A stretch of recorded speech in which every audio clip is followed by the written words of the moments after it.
Audio Jungle.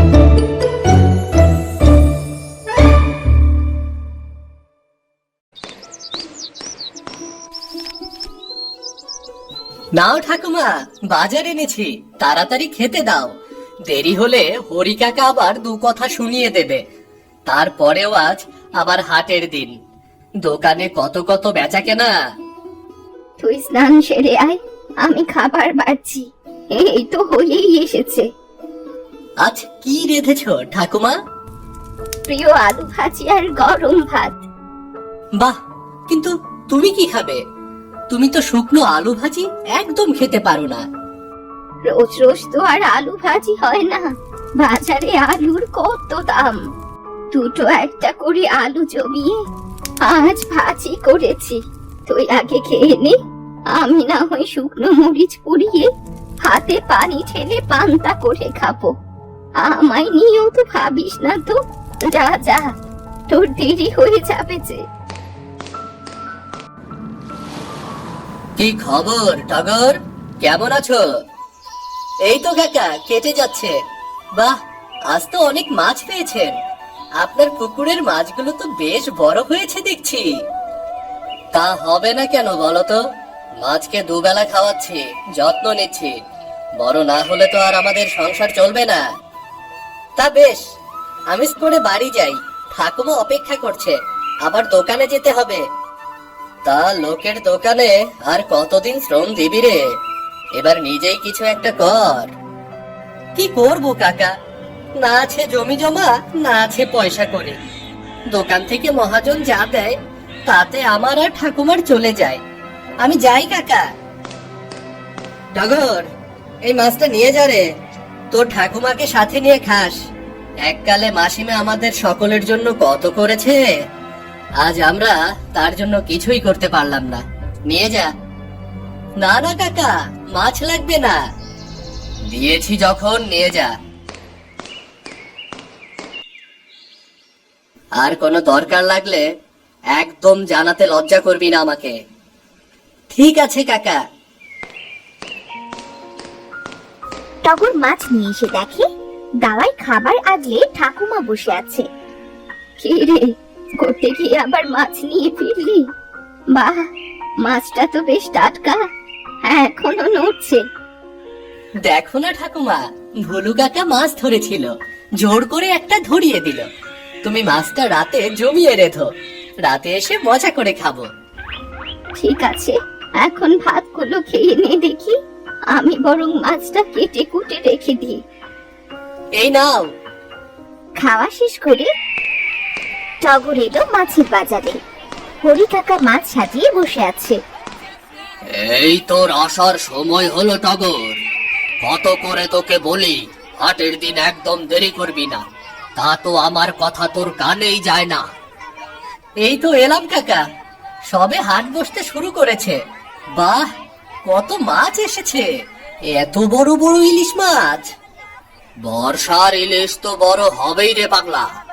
এই হাটের সবচেয়ে বড় ইলিশ আজ আমার দোকানে। দেখিস, আজ খুব ভিড় হবে রে।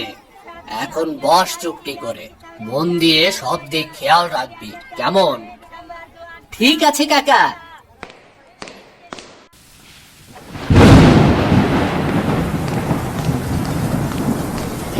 দাদু ভাই, বৃষ্টিতে তো ভিজে কাক ভেজা হয়ে এসেছিস। তাড়াতাড়ি কাপড় বদলে মাথাটা মুছে নে, শরীর খারাপ করবে না হলে। আর বলো না ঠাকুমা, বর্ষা শুরু হতেই এমন বৃষ্টি শুরু হয়েছে, থামার কোনো নামই নেই। পরে ভিজে ভিজে এলাম। তুমি খাবার বারো ঠাকুমা, ভীষণ খিদে পেয়েছে। সারাদিন দোকানে এত ভিড় ছিল, পানি ছাড়া পেটে কিচ্ছুটি পড়েনি। হ্যাঁ হ্যাঁ, দিচ্ছি বাপু। তুই হয়েছিস একদম তোর দাদুর মতো। তোর দাদু যেখান থেকেই ফিরুক, ঘরে এসে আগে দুটো খাবারই চাইবে। হয়েছে হয়েছে, আর দাদুকে মনে করতে হবে না। খাবার আনো, আমরা দুজন একসাথে বসে খাই। তুই কি করে জানলি আমি এতক্ষণ না খেয়ে আছি? সেই ছোটবেলা থেকেই দেখছি, আমি না খেলে তুমিও খাও না। যাও যাও, আমি সব জানি। টগর ও ঠাকুমা একসাথে খাবার খেতে বসলো। অনেকদিন পর আজ ওদের পাতে মাছ পড়েছে। কি রে, আজ রান্না কেমন হয়েছে? আহ, কি ভালো মাছ রান্না হয়েছে গো। আমাকে আরো এক হাত ভাত দাও ঠাকুমা, কতদিন পর পাতে মাছ পড়লো। কিন্তু তুমি মাছ খাচ্ছ না কেন? একটু খেয়ে দেখো, ভারী মজা। না রে, আজ এই আলু ভাজা মাছের চৌ দিয়েই খাওয়া হয়ে যাবে, মাছ লাগবে না। কাল সকালে তরকারিটা তোকে গরম করে দেব, তুই মজা করে খেয়ে দোকানে যাস। ঠিক আছে। জানো ঠাকুমা, হরি কাকার দোকানে রোজ কত কত মাছ আসে। এমন সব মাছ আমি তো কতগুলোর নামও জানি না।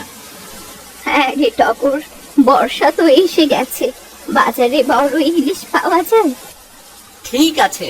জানো ঠাকুমা, হরি কাকার দোকানে রোজ কত কত মাছ আসে।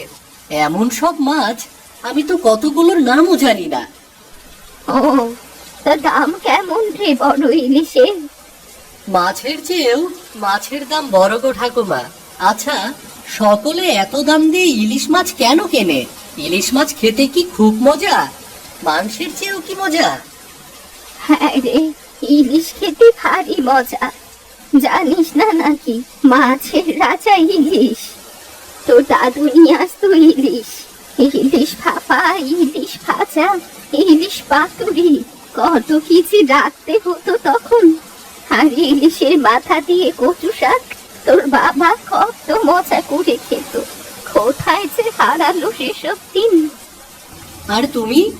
আর তুমি কি পছন্দ করতে ঠাকুমা? ইলিশে অপছন্দ করার মতো কিছু নেই রে দাদু ভাই। নে তো, অনেক রাত হলো, এখন খাওয়া শেষ করে ঘুমিয়ে পড়তো। পরদিন দোকানে আর কোনো মাছ নেই, শুধু ইলিশ আর ইলিশ। এ কি হরি কাকা, দোকানে আর কোনো মাছ নেই কেন? সব যে ইলিশ ভর্তি। এত ইলিশ খাবে সকলে? খাবে না মানে খেতেই হবে। ওরে, এ যে হরির দোকানের ইলিশ, কাল কত খদ্দের ইলিশ না পেয়ে ফিরে গেল বলতো। কিন্তু আজ যদি অন্য মাছ চায়? ধুর বোকা ছেলে, এই বর্ষার দিনে ইলিশ ছাড়া লোকে আর কিচ্ছু চাইবে না। তুই দোকান সামলা, আমি একটু আড়ত থেকে ঘুরে আসি। কাকা, একটা কথা ছিল। কি কথা রে হরি? তোর মাস তো হয়নি এখনো। দেখ, এখন মাছের মৌসুম, আমি কিন্তু কোনো অগ্রিম টাকা পয়সা দিতে পারবো না রে। না না কাকা, অগ্রিম কিচ্ছু চাইছি না। ঠাকুমা কাল বড় ইলিশের কথা বলেছিল, হয়তো খেতে মন চেয়েছে। মুখ ফুটে তো কিছুই বলে না। আমাকে একটা ইলিশ মাছ দেবে কাকা? খুব বড় না হলেও চলবে। বলে আমি হরি হলেও দোকানে কি হরিলোর দিয়েছি নাকি রে? শোন টগর, তোর যা মাইনে তার চেয়েও এক একটা ইলিশের দাম বেশি। শোন, যে চিনি টানে সে চিনির স্বাদ পায় না। তুইও ইলিশ বিক্রি করে যা।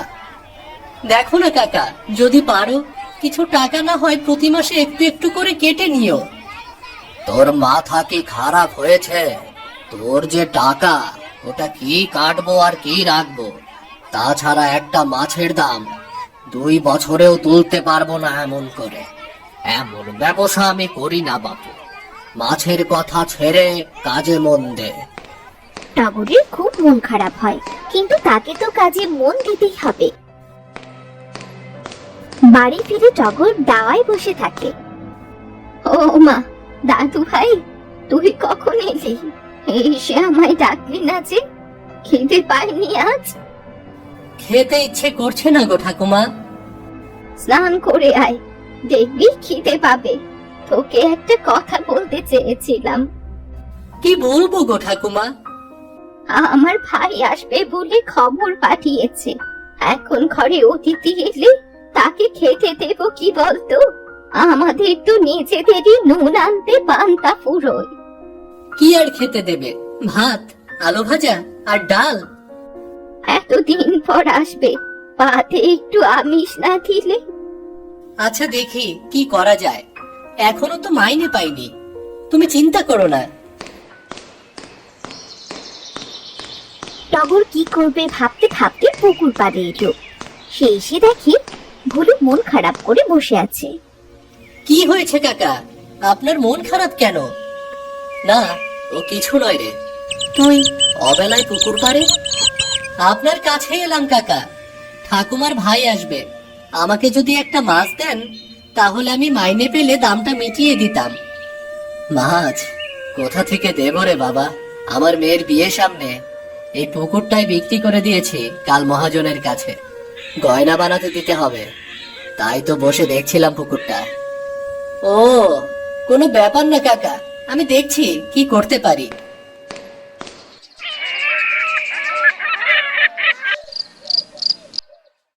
মাছের চিন্তায় সেদিন টগরের ঘুম হলো না। সে সকালে বাজারে থলে হাতে ঘরে এলো। কটা আলু এনেছি ঠাকুমা, তুমি ভাত আর আলু ভাজি করো। বাজারের সব দিকে শুধু ইলিশ আর ইলিশ। এত দামি মাছ কেনার স্বাদ থাকলেও আমার সাধ্য নেই। আমি চলি গো, দোকানে দেরি হয়ে যাবে। দুটো মুখে তো দিয়ে যা। না গো ঠাকুমা, আমি দুপুরে খেতে আসবো, দাদু ভাইয়ের সাথে দেখাও হয়ে যাবে। ওদিকে ঠাকুমার ভাই এলো এক মস্ত বড় ইলিশ হাতে নিয়ে। ওকে দে, ওকে দে। ভাই এসেছিস, আয় আয় বস। কতদিন পর তোকে দেখলাম বলতো, এতদিন আসিসনি কেন? তুমিও তো যাও না দিদি, মা বাবা নেই, কিন্তু আমি তো আছি। বাড়িতে গেলে কি তোমার কোনো অযত্ন হতো বলো? না রে ভাই, আসলে টগরটা দোকানে যায়, ও রান্না বান্না বাড়ির দেখাশোনা করে আর সময় হয় না রে। তুই বস তো। সে বুঝবো, তবে তুমি এই ইলিশটা জমিয়ে রাধো তো দিদি। কতদিন তোমার হাতের ইলিশ খাইনি আমি। মনে আছে দিদি, আগে আমরা মজা করে ইলিশ ভাপা আর আলু ভাজা দিয়ে ভাত খেতাম। সেই দিনকে আর ভোলা যায় রে ভাই? তুই অপেক্ষা কর, আমি এক্ষুনি ইলিশ ভাপিয়ে আনছি। ঠাকুমা খুব মন দিয়ে রান্না করে। টগরও বাড়িতে আসে। দাদু ভাই কেমন আছো? এখন আর থাকা, তা তোর সব খবর ভালো তো? এই তো চলছে।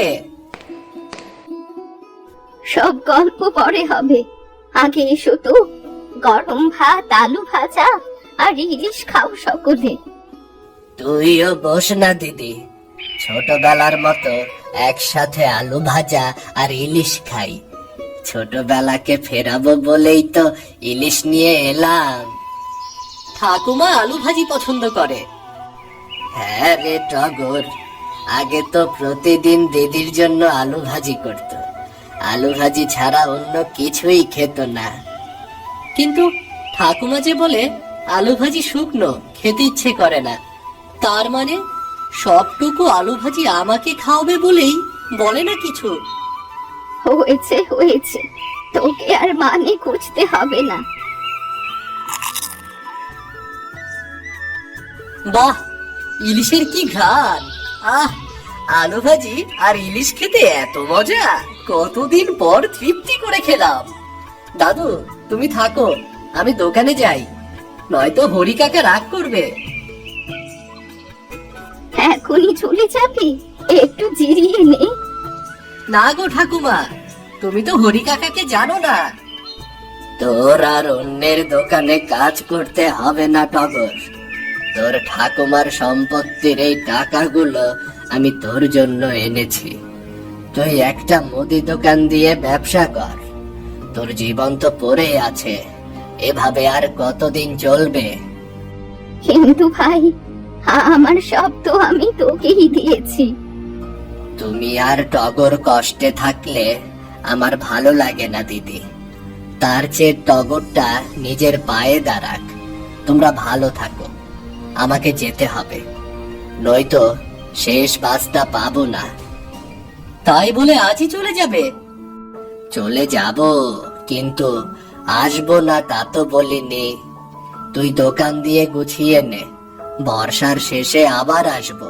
তখন তুই তো রোজগারের টাকায় আমাদের ভাই বোনকে ইলিশ আর আলু ভাজি খাওয়াতে পারবি, বুঝলি?